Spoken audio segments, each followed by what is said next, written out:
Ey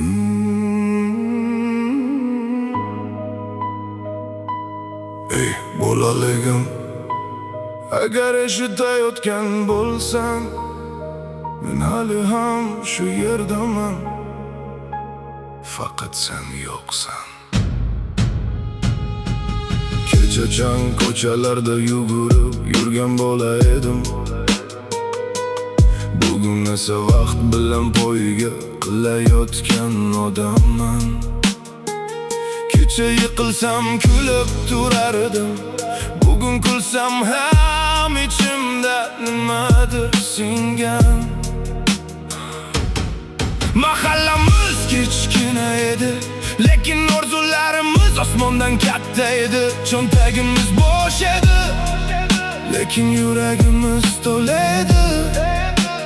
Qiziq, biz katta bo'lishni orzu qilgandik, katta bo'ldik, lekin baxtli bo'lishni unutib qo'ydik. Ey bolaligim, qayerdasan? Men seni hali ham qidiraman. Eski ko'chalardan, eski daraxtlardan, eski suratlar orasidan, lekin topolmayman, chunki sen joy emas ekansan. sen ortga qaytmaydigan vaqt ekansan. Bugun qo'limda imkoniyat ko'p, lekin vaqt kam. Atrofimda odam ko'p, lekin dardimni biladiganlar kam. Bugun pul topishni o'rgandim, lekin xursand bo'lishni unutdim. Bugun hamma narsam bor, lekin nimadir yetishmaydi. Ehtimol menga bolaligim yetishmayotgandir. Onamning chaqirgan ovozi, otamning yonidagi xotirjamlik, do'stlarim bilan bekorga kulgan tunlar, hammasi bir umrga ketib qolibdi. Ey bolaligim,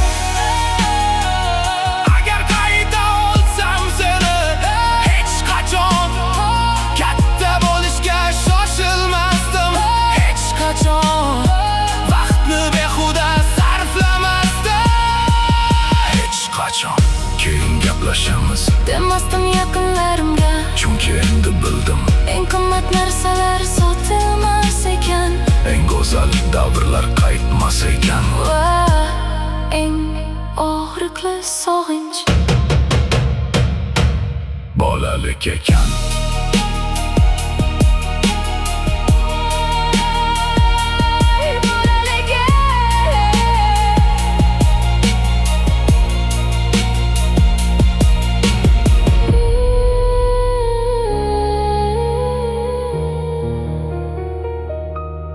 Ey bolaligim.